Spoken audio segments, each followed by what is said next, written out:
मेरे जिगरी दोस्तों, नमस्कार। दोस्तों, मैं आप सबसे पहले तो इस बात के लिए माफ़ी चाहूँगा कि जिस विषय की शुरुआत मैंने परसों की थी, कल जिसे कंटिन्यू किया था, आज भी मुझे उसे कंटिन्यू करना पड़ रहा है। मैंने कहा पड़ रहा है तो ऐसी क्या बात हो गई? बात यह हुई फ्रेंड्स कि कल मुझे कुछ मेल मिले और उन मेल्स में इससे संबंधित प्रश्न पूछे गए थे जिस विषय पर हम लोग बात कर रहे हैं। और आप जानते हैं कि वो बात क्या है? 10 सेकंड। अच्छा शीर्षक है 10 सेकंड। उस पर हम लोग बात कर रहे हैं। तो उसमें एक बहुत ही प्यारा सा मेल था, बल्कि मैं कहना चाहूंगा कि बड़ा इनोसेंट, नादान किस्म का मेल था। और जब मैंने उस मेल को पढ़ा तो वो 10 सेकंड वाली घटना मेरे अंदर घटित हो गई। यानी कि उस मेल ने अंदर से मुझे इतना स्पर्श किया कि मैं आप यूं कह लीजिए कि रोमांचित हो उठा। वो मेल क्या था? उस मेल में बहुत ही सिंपल तरीके से एक प्रश्न पूछा गया था। और प्रश्न यह था कि सर, मुझे अपनी पिछली बातों को याद कर कर के बहुत रोना आता है, तो क्या ये जो रोना है यह भी उस 10 सेकंड में शामिल हो जाएगा? बस यह मेल था।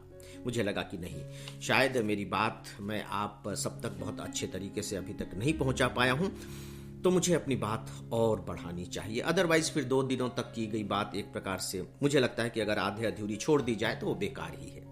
तो दोस्तों, मैं उसी विषय को अब यहां फिर एक नए अंदाज में आप सबके सामने पेश कर रहा हूं। देखिए, ये जो 10 सेकंड की बात है, इसका जो संबंध है, पहले बात तो आपके दिमाग में क्लियर होना चाहिए कि पॉजिटिविटी से है, सकारात्मकता से है। जैसे मान लीजिए कि मैं अपनी पुरानी बातों को याद कर करके सिहरता हूं, मुझे अच्छा लगता है। जैसे मैं अगर अपनी बात कहूं तो जब मैं अपने गांव के बारे में सोचता हूं तो मुझे बहुत अच्छी फीलिंग होती है। मैं वहां के लोगों के बारे में सोचता हूं, मैंने बचपन जिस तरीके से वहां अपना गुजारा है उसके बारे में सोचता हूं, तो मुझे बहुत अच्छा महसूस होता है। रोना नहीं आता, बहुत अच्छा लगता है। हाँ, कभी कभी आंखें जरूर याद करके डबडबा जाती हैं। अगर याद करके आंखें जो डबडबा रही हैं, यह एक प्रकार से यूं कह लीजिए कि एक आनंद के रूप में है, जिसे आप आनंद के आंसू भी कहते हैं, तो डेफिनेटली यह 10 सेकंड से जुड़ जाएगा, इसमें कोई दो राय नहीं। तो अब सवाल यह है कि हम अपने अतीत को किस रूप में याद कर रहे हैं। बहुत से लोग टूटा हुआ अपना दिल लेकर के जीते हैं, क्योंकि हमारी जो पीढ़ी है उन सब का जो दिल है वो टूटा हुआ ही है, फ्रैक्चर्ड हार्ट मिलेगा उनके पास। क्योंकि उस समय आज जैसी स्थितियां नहीं थी कि आप किसी को प्रपोज कर दीजिए और इतने खुल करके आप उनसे मिल सकें, बातचीत कर सकें। अब तो आपके पास व्हाट्सएप और पता नहीं क्या क्या ऐप हैं, आप कुछ भी बड़े आराम से बात कर सकते हैं। और आपके पड़ोस को हवा नहीं लगेगी, हवा को हवा नहीं लगेगी कि आप क्या कर रहे हैं। उस समय ऐसा नहीं था। तो सबके पास फ्रैक्चर्ड हार्ट है, सबके पास टूटा हुआ दिल है, ज्यादातर लोगों के पास।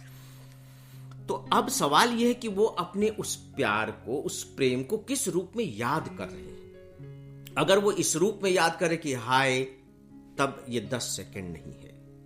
लेकिन यदि इस रूप में याद कर रहे हैं कि यार, मेरे जीवन का कुछ हिस्सा तो कम से कम प्रेम में बीता, चाहे वो एक तरफा ही प्रेम क्यों ना हो, वो एक तरफा ही था। मान लीजिए हमारे समय में ज्यादातर एक तरफा ही होता था, दोनों में से किसी को पता नहीं चलता था, लेकिन दोनों समझते रहते थे कि ठीक है, हम कर रहे हैं, प्यार कर रहे हैं, एक तरफा ही था। तो जब आप प्रेम कर रहे थे तो उसके भाव को आप अनुभव कर रहे थे, उसका सुख, उसका आनंद, उसकी अनुभूति आप याद कर करके उन्हें दोहरा रहे हैं। तो वो जो अनुभूतियां हैं वो अच्छी अनुभूतियां हैं। आप हाय के रूप में याद नहीं कर रहे कि हाय मेरा चला गया, हाय ये क्या हुआ, नॉट एट ऑल। हालांकि देखिए, आप उसमें खो रहे हैं और बात दुख की ही है, लेकिन जब आप याद कर रहे हैं तो वो दुख के रूप में याद नहीं कर रहे हैं, बल्कि अपने जीवन के एक अतीत की यात्रा के रूप में आप याद कर रहे हैं। याद कर करके आप खुश होते हैं, तो ये 10 सेकंड हो जाता है। मित्रों, कल की मैं एक बात आपके सामने रखना चाहूंगा। कल एक फार्म हाउस है, हमारे घर के पास में ही है, हमारे एक परिचित है डॉक्टर रश्मि झा, उन्होंने एक फार्म हाउस बना रखा है। तो कल उसकी वर्षगांठ थी, आप कह लीजिए वर्षगांठ, साल भर उसे पूरा हुआ था। तो उन्होंने एक छोटा सा संगीत का प्रोग्राम रखा, तो उसमें कुछ लोगों को बुलाया, मैं और मेरी पत्नी उसमें गए। तो बड़ी खूबसूरत शाम थी, 4:30 बजे कार्यक्रम शुरू हुआ फार्म हाउस में। और उसमें उन्होंने एक युवा को बुला रखा था जो कबीर के भजन गाते हैं। युवा 28-30 साल का मुश्किल से युवा, और बेसिकली वो आर्किटेक्ट, बेसिकली वो आर्किटेक्ट हैं, आर्किटेक्ट की बाकायदा उन्होंने पढ़ाई की है, आर्किटेक्ट का काम करते हैं, दूसरों को आर्किटेक्ट सिखाते हैं। और सबसे बड़ी बात यह है कि हमारा जो ट्रेडिशनल जो स्थापत्य कला रही है उसको वो फिर से पुनर्जीवित करने की कोशिश कर रहे हैं। तो दोस्तों, वो कबीर के भजन गा रहे थे और खासकर मालवी शैली में, लोक शैली में वो गा रहे थे। तो मैं उनके चेहरे को देख रहा था, वो गा नहीं रहे थे, सच पूछिए तो वो कबीर के उस भजन को जी रहे थे।